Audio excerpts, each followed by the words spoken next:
wasn't them at all. I think I know exactly what it was. It was a group of kids that came to the house. But yeah, I understand what you're saying. But I would not be close to that idea. I even thought about it. And then I thought about the terrible experience I had as a landlord in New York. And it made all of that disappear. And I decided against it. Yeah, it's you know, like it's just like how if you went over there, they can't expect us to necessarily we have to follow their laws, yes, but their actual values and traditions, they can't expect us to respect it like how they respect it. They come here, they get to wave all their flags, and you know, and then Trump. Well, I don't care about them waving their flags. They just have to respect the rules at my house. If you're going to stay at my house, you have to respect it. America is our house. Or you can find somewhere else to go. America is our house. You know, sorry. And then, if what made it worse? I mean, let's keep it real. No, you know, for real. I would. You know how it is when you live with someone. You have to make sure that things are going to be going smoothly. Everybody can't live with everybody. You can't even live with some of your own family. You'll find that shit out early. You know what I'm saying? Right, so you have to think about that. If it's a stranger, we have to have an understanding. I don't care what color you are, what you know, where you're from, what you do, as long as, I mean, I'm going to be honest with you, some of the best tenants that I've ever had were people of different nationalities. Just like he said, it was our own nationality where I had a problem. And I hate to say that, but it's the truth. Yeah. But even still, just to go back to my point, why homelessness is definitely the number one issue. Look, from homelessness, y'all just ran through political party issues, money state issues, different areas that vote for red states and blue states based on border states and blah. But look how high up the topic and the different areas of government in America, or just American issues that were affected by something as simple as the homelessness issue that we have, and which brings in, you know, the asylee issue or the, you know, illegals issues. So if you can't even fix that, that's your infrastructure. That's your first aid, that's your emergency rooms. Like, the homelessness community affects and takes up so much tax money and takes up so much social space. And I just feel like the system is kind of designed to keep people that have gotten that low where it is, because I don't feel the mental health money that goes into mental health is enough, or the care is there. There's no money there. Even if you're a landlord and you house homeless people, it's really about getting as much money as possible for each person, and then if that doesn't work out, they sell the house, and the homelessness issue is not actually fixed. So until like something like that is like concentrated on, there's just it affects everything as you go up the ladder. It affects policing, it affects security, it affects property value, it affects food shortages. So what is the proper way to deal with it, you think? In this country? Yes, homelessness. That would probably be what my second. Your second? So you want to answer it now, or you want to wait? I'll wait and bring it. I'll connect the two. So you can answer it now if you want.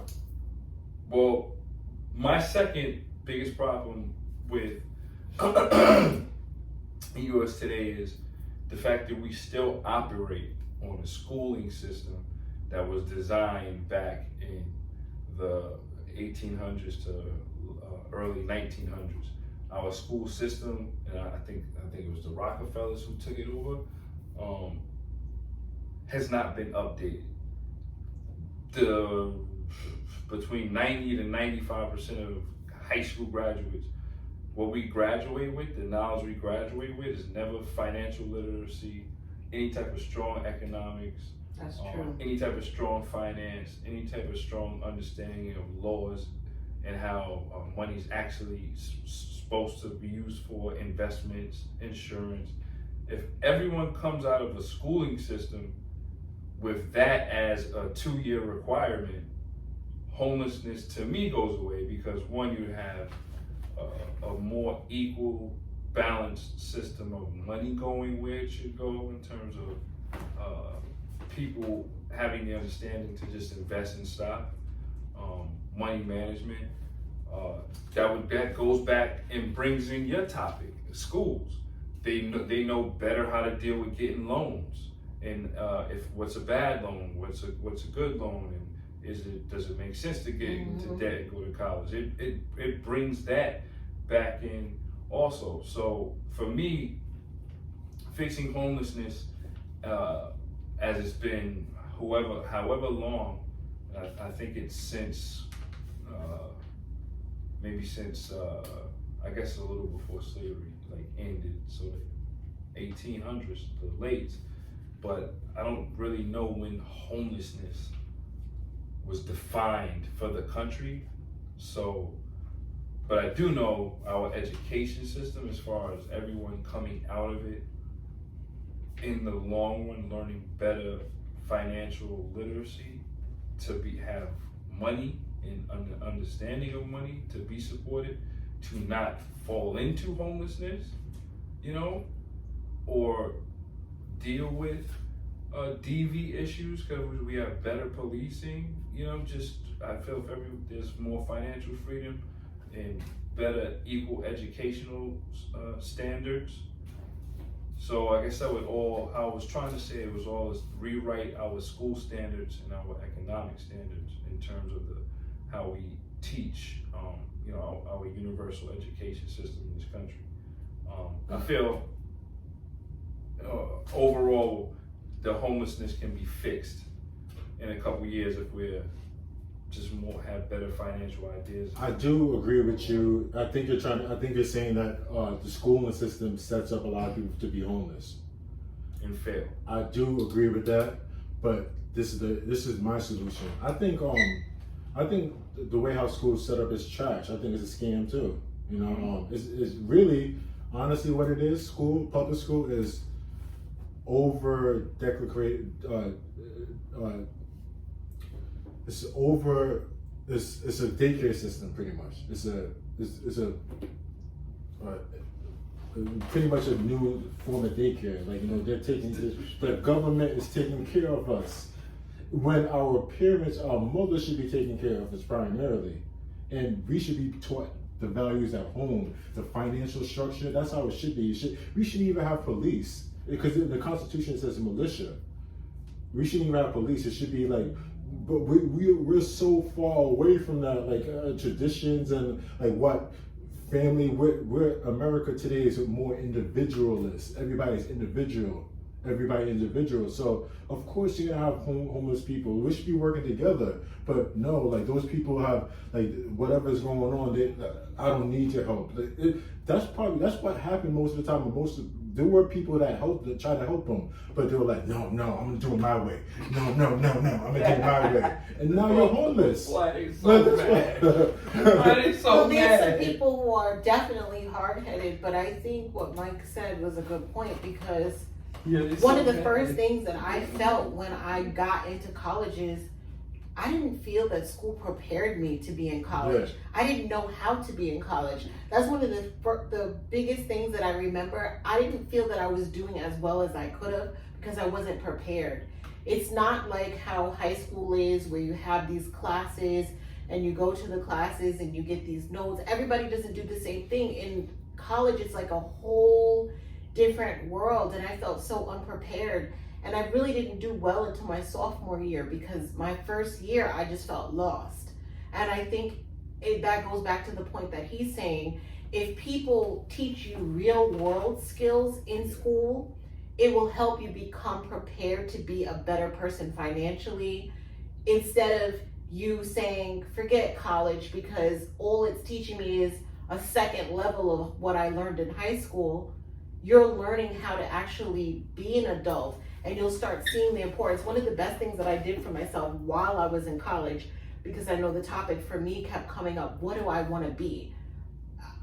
I didn't know at that age what I wanted to do for the rest of my life. It was too hard for me to think about that, because I didn't know. I just didn't know. Yeah. And I wasn't taught. I had great parents.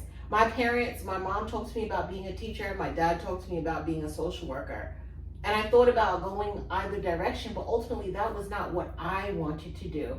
So I went on this website. It's called mylife.com. Literally the best thing that I've ever found. Someone had the idea, like Mike said, to create this website. And if you haven't checked it out, check it out. It's fantastic. Even if you already know what you want to do, it might change your mind. That's what changed my mind about my career. So I went on this website, and every single topic, they break it down. They show you how much the average person is making in all 50 states for that particular job. It shows you how much is the average salary for that job worldwide. It shows you videos of the skill of what the average duties that person would have in that particular industry, what kind of education you need to get that kind of job. And it shows also the minimum education people have normally for that job and the maximum amount of education. And it's a fantastic website, and that's the kind of skills you should be learning in school. I shouldn't have had to go to a website to figure that out. I should have already had that knowledge before I got to my sophomore year in college. Because at that time, you should already know what you want to do. Getting in college and trying to figure it out when you're there to pick a major for what you're going to be doing. So I ended up getting a degree in history because I had no idea. I thought I was going to be a teacher, and ultimately never ended up being a teacher. So I have a history degree. Now, what you said is very valuable and important, because now, like you said, you get your information from a website when you should have got it from your coming up in school or whatever, right? And I'm not going to say my parents, like you were saying, because my parents gave me plenty of guidance. Schooling. They talked to me about the careers they had, but that doesn't mean that was good for me. Yep. So just that example of when you were saying your parents should talk to you, anyone's parent could talk to them about being a nurse if they're a nurse, but what if you don't like blood, like me? If my mom wanted to be a nurse, I would never be able to do that. I opened my knee after surgery and threw up.